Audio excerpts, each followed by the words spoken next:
Commander Jake Harrison sat in the communications bay of the UES Liberty, staring at the endless stream of data flowing across his screens.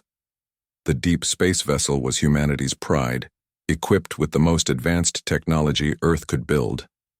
Outside the thick windows, stars dotted the black void like scattered diamonds. Jake had been monitoring space traffic for 6 hours straight, his coffee long gone cold. The Liberty was on a routine patrol near the edge of human space when the BAE signal came through. At first it looked like regular cosmic background noise, static mixed with the usual hum of distant pulsars and dying stars. But something was different about this particular transmission. Jake leaned forward, adjusting the frequency filters, with practiced hands. Lieutenant Amy Rodriguez rushed into the communications bay, her face flushed with excitement. She had been working in the xenolinguistics lab when her computer flagged the unusual signal. Amy was one of the few humans who specialized in alien languages, a skill that had become valuable since first contact with other species 2 years. Go. Commander, you need to hear this, Amy said, plugging her portable analyzer into the main console. The computer is picking up structured patterns in that signal. It's not natural cosmic noise. Jake watched as Amy's equipment began breaking down the transmission into component parts. The signal was weak, barely distinguishable from the background static, but as the computer cleaned it up, words began to emerge. Not human words, but something else entirely. The universal translator struggled to make sense of the alien language, producing fragments of meaning that made Jake's blood run cold. Help. Us. The translator displayed on screen. Ships in sky. Fire falling from stars. Our world burns. Amy worked frantically at her console, trying to piece together more of the message. Her fingers flew over the keyboard as she adjusted translation, parameters, and cross-referenced the language patterns with existing databases. The signal was coming from the Kepler 442 system, over 30 light-years away from Earth. It's the Zephyrians, Amy said, her voice barely above a whisper. I'm sure of it. The language patterns match their communication protocols perfectly. Jake knew about the Zephyrians. They were an aquatic species that lived in the vast oceans of their homeworld. Peaceful and intelligent, they had welcomed human diplomats with open arms when first contact was established. The Zephyrians had shared their knowledge of ocean farming and underwater cities, while humans had offered them new technologies for space travel. Captain Lisa Turner entered the communications bay, drawn by the unusual activity. She was a veteran, officer with 20 years of deep space experience, and Jake had never seen her look worried before. But as Amy explained what they had discovered, concern creased her weathered face. Show me everything, Captain Turner ordered, studying the translated fragments on the screen. The message spoke of invasion and orbital bombardment. It described ships unlike anything the Zephyrians had ever seen, raining destruction down on their peaceful world.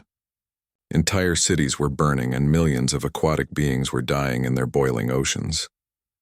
The transmission was old, having traveled through space for months before reaching human sensors. By now, the situation on the Zephyrian homeworld could be much worse, or there might be no one left alive to save. Captain Turner contacted Admiral Carl Brooks on Earth through the quantum communication array. The conversation was brief, but intense. Turner argued that humanity could not abandon their first alien allies in their hour of greatest need. Brooks worried about sending the Third Fleet into unknown danger so far from home, but he understood the moral implications of doing nothing. If we ignore this call for help, what does that say about humanity? Turner asked during the transmission. The Zephyrians trusted us enough to share their world with our diplomats. Now they're dying, and we're the only ones who know about it. Admiral Brooks was quiet for a long moment. The Third Fleet consisted of 12 of humanity's most advanced warships, along with their experienced crews. Sending them 30 light-years away would leave Earth's outer colonies vulnerable. But abandoning the Zephyrians would be worse than any military risk. You have authorization for emergency deployment, Brooks finally replied. But understand that you're on your own out there. We can't send reinforcements across that distance. Within hours, the Third Fleet was preparing for the longest military journey in human history. Chief Engineer Ryan Davis ran calculations on fuel consumption and reactor efficiency. The quantum drives could push them to near light speed, but the journey would still take weeks. And there was no guarantee they would have enough fuel for the return trip. The 12 ships of the Third Fleet were humanity's finest. Heavy cruisers bristling with railguns and missile launchers, fast destroyers designed for hit-and-run tactics. And the Liberty itself, a command vessel packed with the most advanced sensors and communication equipment Earth could build. Marine Colonel Danny Wright began preparing his troops for the possibility of ground combat.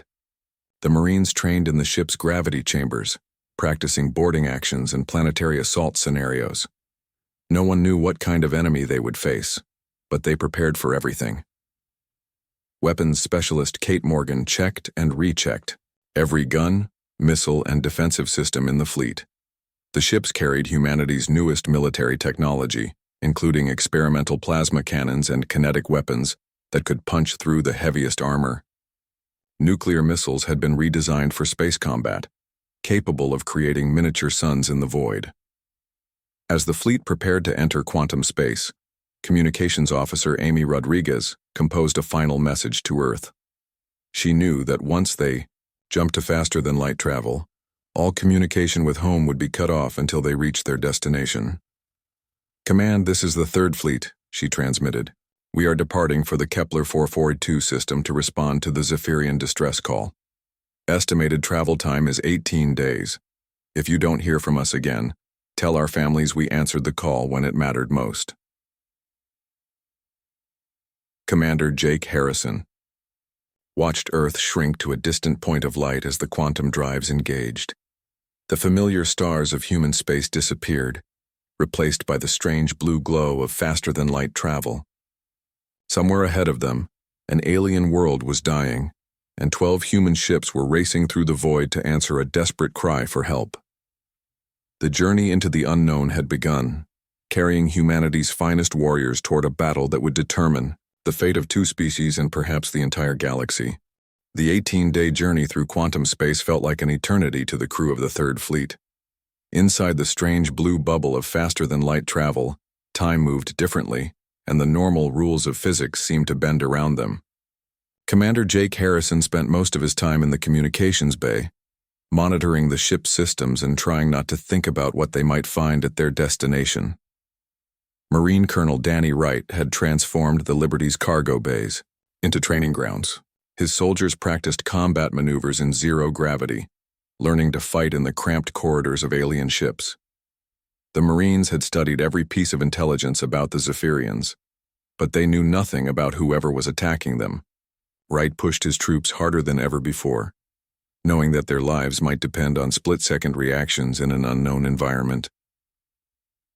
Weapons specialist Kate Morgan worked around the clock with her technical teams, fine-tuning every weapon system in the fleet. The experimental plasma cannons had never been tested in real combat, and the new nuclear missiles were still largely theoretical. She ran simulation after simulation, trying to predict how human weapons would perform against alien technology. Lieutenant Amy Rodriguez had become the fleet's expert on Zephyrian culture and language. She studied their philosophical texts and tried to understand their way of thinking. The aquatic beings valued harmony and peaceful cooperation above all else. They had no standing military, relying instead on their planet's natural defenses and the goodwill of their neighbors. Amy wondered how such a peaceful species could defend themselves against a determined aggressor. When the Third Fleet finally dropped out of quantum space at the edge of the Kepler 442 system, the crew gathered at observation windows to see their destination. What they found was a scene of unimaginable destruction. The beautiful blue-green world that had once hosted billions of aquatic beings was now scarred with massive burn marks visible from orbit. Captain Lisa Turner stood on the bridge of the Liberty, studying the tactical displays with growing horror. Zephyrian orbital stations drifted through space as twisted metal sculptures, their elegant bioarchitectural designs now blackened ruins. The space elevators that had connected the planet's surface to its orbital habitats had been severed, leaving massive cables floating in the void, like the tentacles of dead sea creatures. Lieutenant Commander Alex Stone launched his reconnaissance, fighter from the destroyer UES Vengeance, piloting the small craft toward the inner system for a closer look. Stone was one of the fleet's best pilots, with reflexes quick enough to dodge incoming fire while gathering intelligence on enemy positions. His fighter's sensors painted a grim picture of the battlefield. "Command, this is Stone," he reported through the secure channel. "I'm seeing massive alien vessels in orbit around the planet. They're unlike anything in our databases. The ships look almost organic, with pulsing energy patterns running along their hulls like blood vessels." Intelligence Officer Beth Carter worked frantically to analyze the data streaming back from Stone's fighter. The enemy ships were enormous, ranging from destroyer-sized vessels to massive dreadnoughts larger than anything humanity had ever built. Their technology seemed to blend biological and mechanical elements in ways that human science couldn't explain. "I count 47 hostile vessels," Stone continued, maneuvering his fighter through the debris field that had once been a Zephyrian defense fleet. "They appear to be conducting some kind of harvesting operation on the planet's surface. I'm detecting massive energy beams striking the ocean floors." Captain Turner ordered radio silence throughout the fleet as they analyzed the enemy presence. The aliens, which Intelligence Officer Carter designated as harvesters based on their apparent activities, vastly outnumbered the human forces. But the Third Fleet had traveled 30 light-years to answer a call for help, and they weren't about to retreat without a fight. The fleet took position in the asteroid belt surrounding the Kepler 442 system, using the rocky debris as cover while they planned their next move. Chief Engineer Ryan Davis reported that the quantum drives were functioning normally, but they had used nearly half their fuel reserves during the long journey from Earth. Any extended battle would strand them in this distant system. "Commander, Harrison worked with Communications Officer Amy Rodriguez to scan for any surviving Zephyrian transmissions. Most of the planet's communication networks had been destroyed, but they eventually picked up a weak signal from deep beneath the ocean's surface. The transmission was badly damaged, but Amy's translation software managed to decode fragments of the message. "This is Kethal of the Deep Current Research Station," the translated voice said through layers of static. "Our people still live in the deepest trenches where the starfire cannot reach. But the harvest ships are coming lower each day. Soon there will be nowhere left to hide." The message gave the human fleet their first real intelligence about the enemy's tactics. The harvesters were systematically draining something from the Zephyrian homeworld, working their way down through the planet's massive oceans layer by layer. The deepest underwater cities were still intact, but not for long. Lieutenant Commander Stone continued his reconnaissance mission, dodging between asteroids as he mapped enemy positions.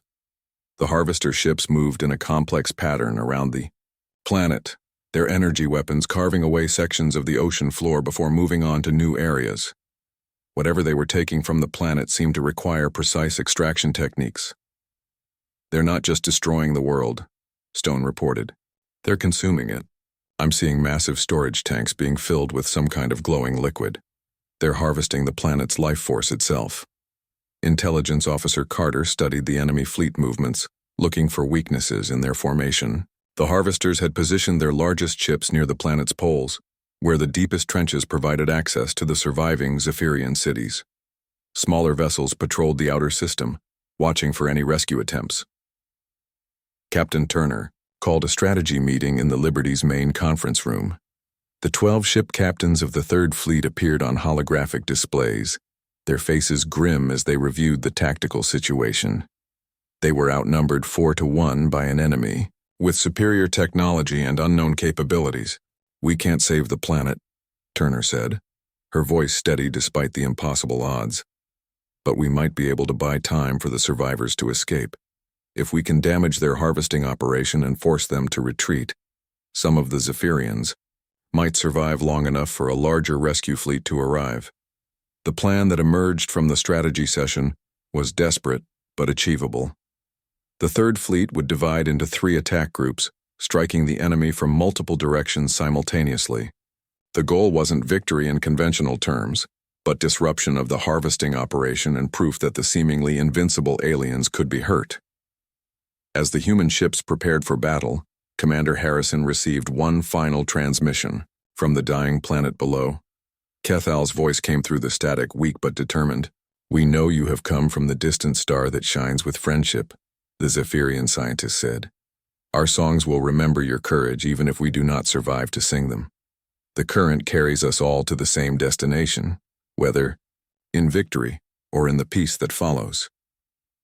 The Third Fleet emerged from the asteroid belt with weapons charged and shields at maximum power, ready to prove that humanity never abandoned its friends.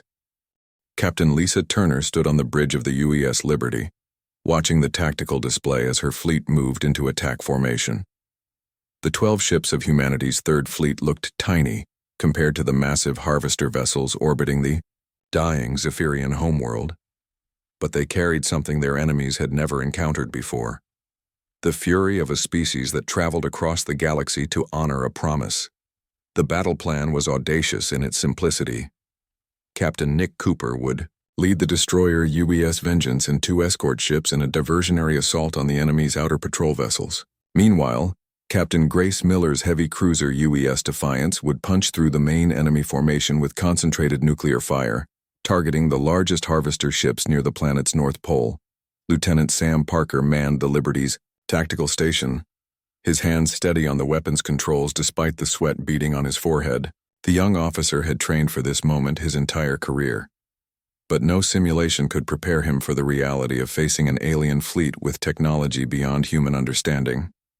"All ships report ready for combat," Communications Officer Amy Rodriguez announced from her station. "The fleet is awaiting your orders, Captain." Turner took a deep breath, knowing that her next words would determine the fate of 2 species. "Open fire," she commanded, her voice carrying across the communication channels to every ship in the fleet. Lieutenant Parker's finger pressed the firing stud, and the Liberty's main railgun spoke with the voice of controlled lightning. The tungsten slug accelerated to 12% of light speed in less than a second, crossing the vast distance between the human fleet and their targets in the blink of an eye. The projectile struck a harvester destroyer amidships, punching through its organic hull like a bullet through tissue paper. The alien ship convulsed as atmosphere and strange fluids vented into space, its bioluminescent systems flickering and dying. For a moment, the entire battlefield was silent, as if both sides were stunned by the effectiveness of human kinetic weapons against advanced alien technology. Then the harvesters responded with fury that shook the very fabric of space. Energy beams lanced out from their ships, coherent streams of destruction that could vaporize a human vessel in seconds. The destroyer UES Ranger took a direct hit, its shields flaring and failing as the alien weapon burned through armor plating like acid through paper. Squadron leader Tony White led his Marine fighters into the inferno, the small craft darting between capital ships like angry wasps around giants. His pilots had trained for space combat their entire careers, but nothing had prepared them for the alien weapons that tracked their movements with inhuman precision. "Break and attack!" White shouted over the communication channel as enemy fire filled the space around his squadron. "Hit them fast and get out before they can lock onto you." The human fighters unleashed their missiles in coordinated volleys, the nuclear warheads seeking out the largest harvester ships with relentless determination. Most of the missiles were destroyed by alien point defense systems, but enough got through to prove that the seemingly invincible enemy could be hurt. Captain Cooper's diversionary attack was working perfectly, drawing harvester ships away from their harvesting operations as they moved to engage the human raiders. The UES Vengeance danced through enemy fire, its captain using every trick he had learned in 20 years of space combat to keep his ship intact. But the real blow came from Captain Miller's heavy assault group. The UES Defiance and her escorts had worked their way through the asteroid field, using the rocky debris as cover while they approached the enemy's main formation. When they emerged from behind a particularly large asteroid, they were close enough to see the individual weapon ports on the harvester dreadnoughts. Chief Gunner Pete Johnson had been waiting his entire career for a moment like this. The grizzled veteran had served on 5 different ships, fighting pirates and rebels in the outer colonies, but he had never faced an enemy that threatened the survival of humanity itself. His hands moved across the weapons console with practiced efficiency, selecting targets and calculating firing solutions. "Nuclear missiles armed and ready," Johnson reported to Captain Miller. "I have a clean shot at their flagship." "Take it," Miller ordered, her voice steady despite the alien energy beams that lit up the space around her ship. Johnson's finger pressed the launch button, and 6 nuclear missiles streaked away from the Defiance toward the massive Harvester dreadnought.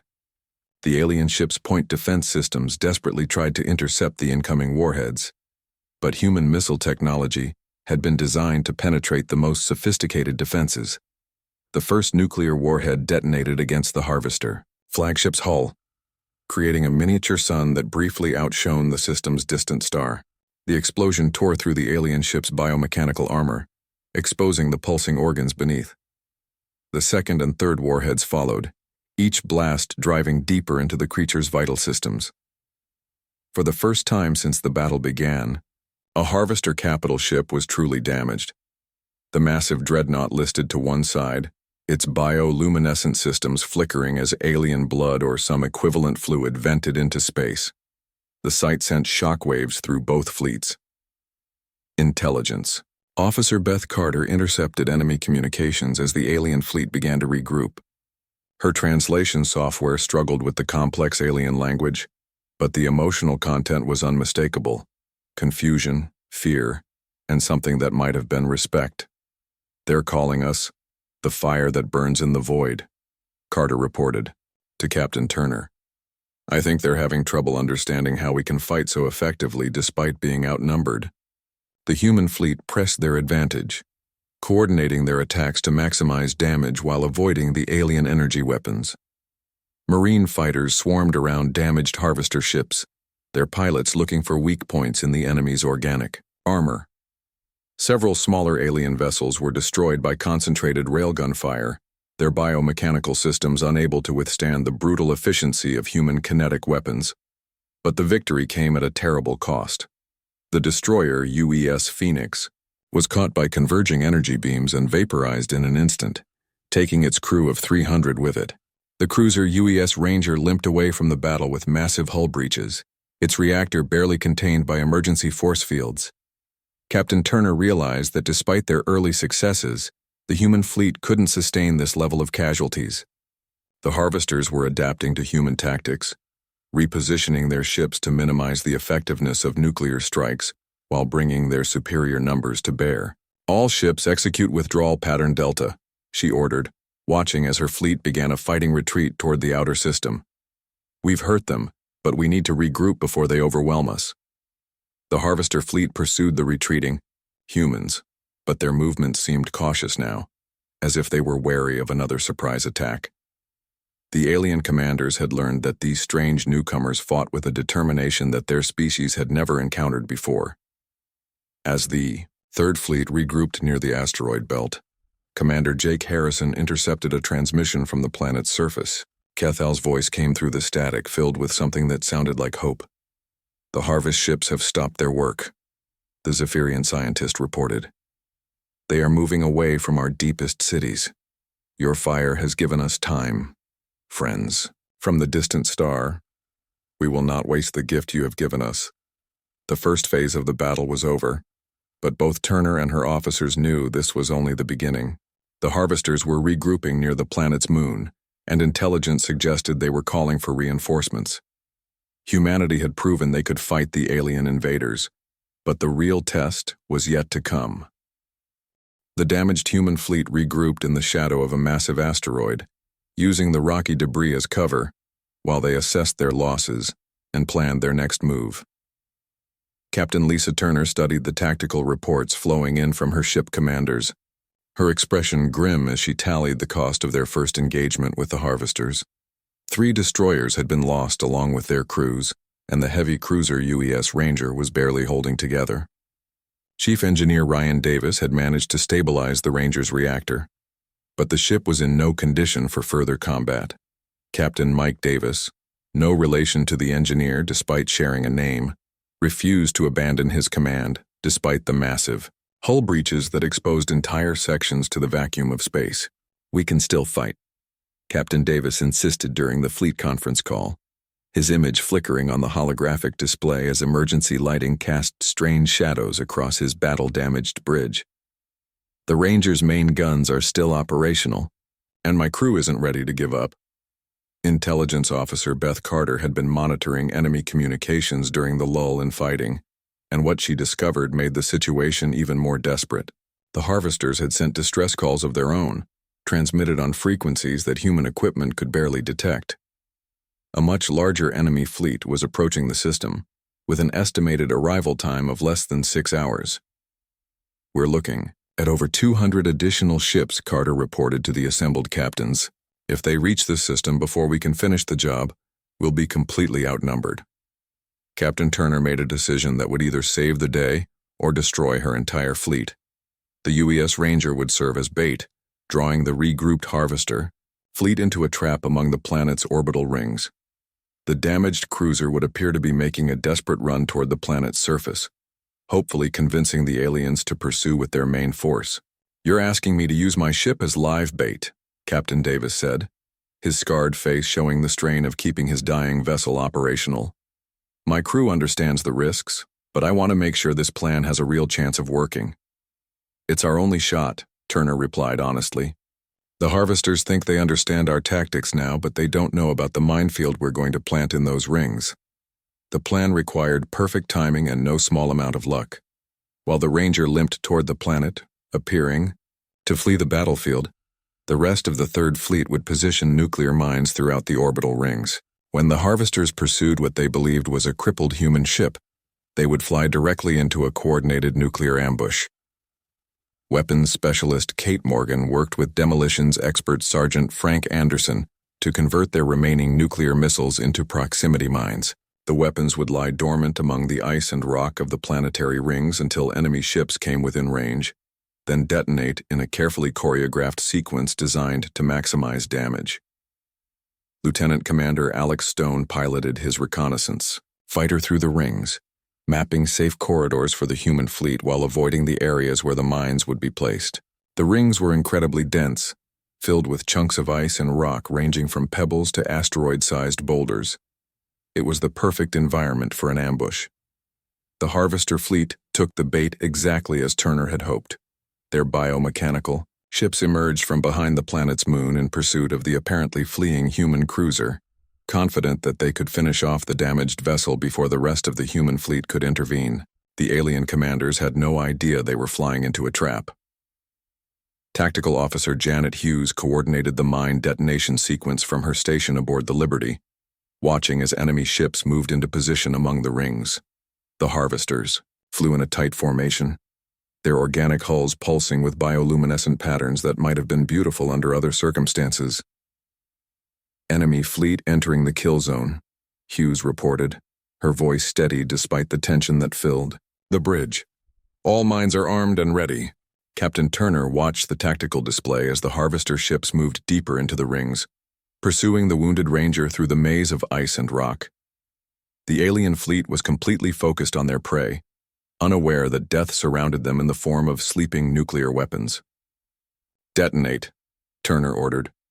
The rings lit up like a string of pearls as nuclear warheads exploded in sequence, each blast carefully timed to catch the maximum number of enemy ships. The harvesters found themselves trapped in a corridor of destruction, with nuclear fire erupting all around them as their formation disintegrated. The alien flagship, a massive bioship twice the size of anything in the human fleet, took multiple hits, but somehow remained intact. Its organic hull was scorched and bleeding strange fluids, but the creature continued to fight with desperate fury.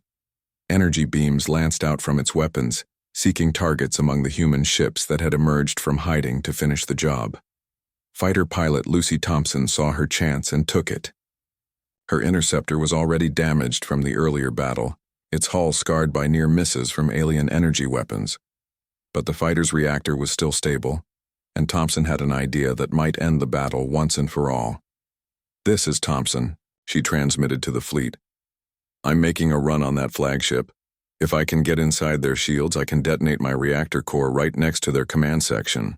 "Negative, Thompson," Squadron Leader Tony White responded immediately.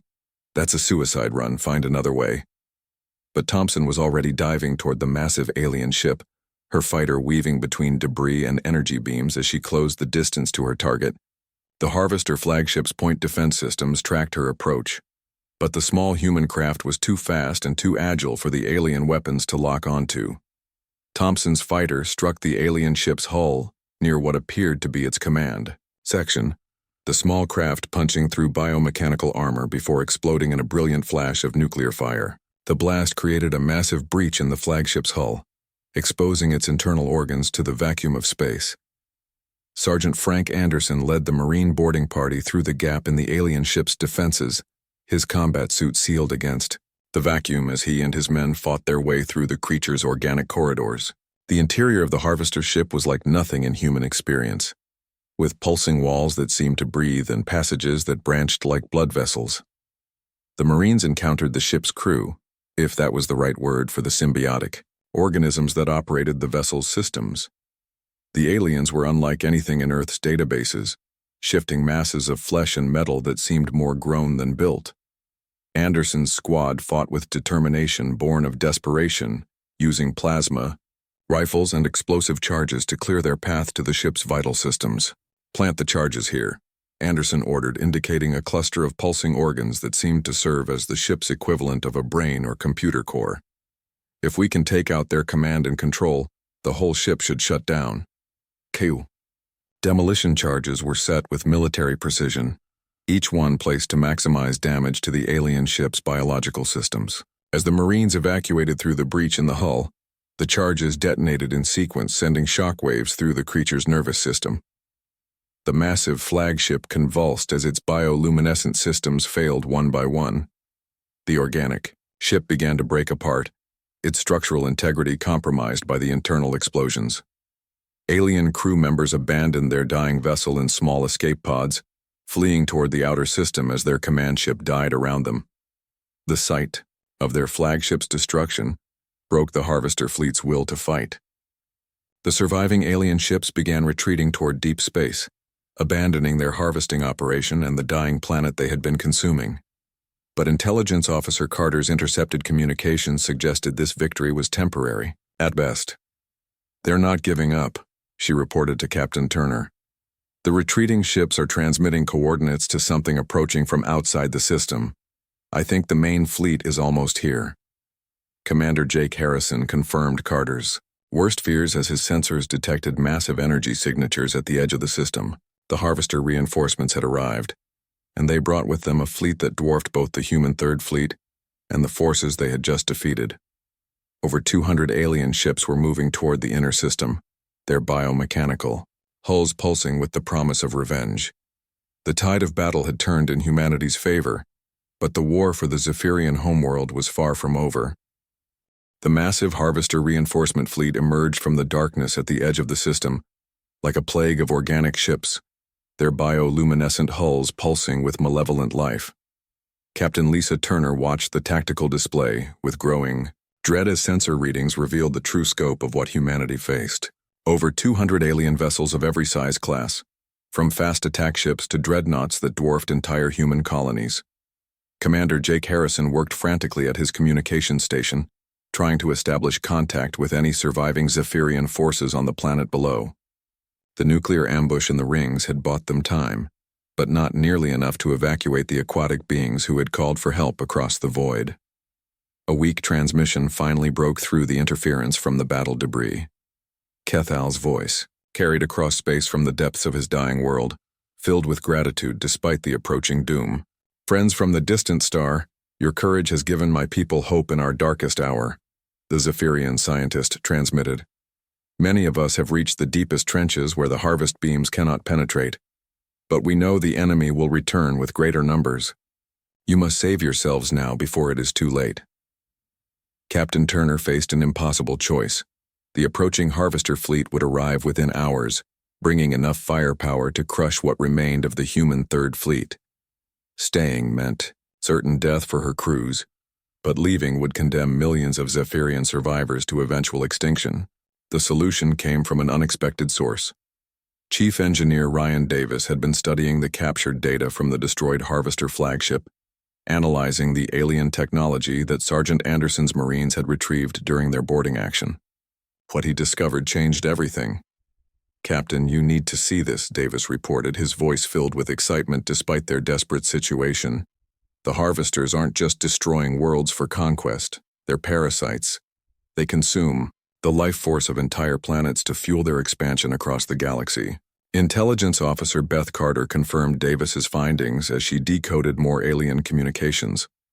The harvesters had been expanding through this region of space for centuries, consuming 17 worlds before reaching the Zephyrian system. Each conquered planet provided the energy needed to build more ships and support their growing fleet. They're not invaders, Carter explained to the assembled officers. They're a disease, and now they know about Earth. The revelation made Turner's decision easier. Half the Third Fleet would remain to defend the Zephyrian survivors and establish a forward base, while the other half would race back to Earth with intelligence about the harvester threat. Humanity needed to know what was coming, and they needed time to prepare. Captain Mike Davis volunteered to stay behind with his damaged cruiser UES Ranger and 5 other ships. His vessel was too badly damaged for the long journey home, but it could still fight. The remaining 6 ships, led by the Liberty, would carry captured harvester technology and detailed intelligence back to human space. We'll hold the line here as long as possible, Davis promised during the final fleet conference. Give Earth our data and make sure they understand what we're facing. This isn't just about saving the Zephyrians anymore. This is about the survival of every intelligent species in the galaxy. The division of the fleet was heartbreaking. Friends and crewmates who had served together for years said goodbye, knowing they might never see each other again. But every officer understood the necessity of the mission. Earth had to be warned, and the Zephyrian survivors had to be protected. Marine medic Dr. Helen Clark worked alongside Zephyrian medical personnel in the underwater cities, treating wounded survivors and learning about their physiology. The aquatic beings had remarkable regenerative abilities, but they were still recovering from the trauma of watching their world burn from orbit.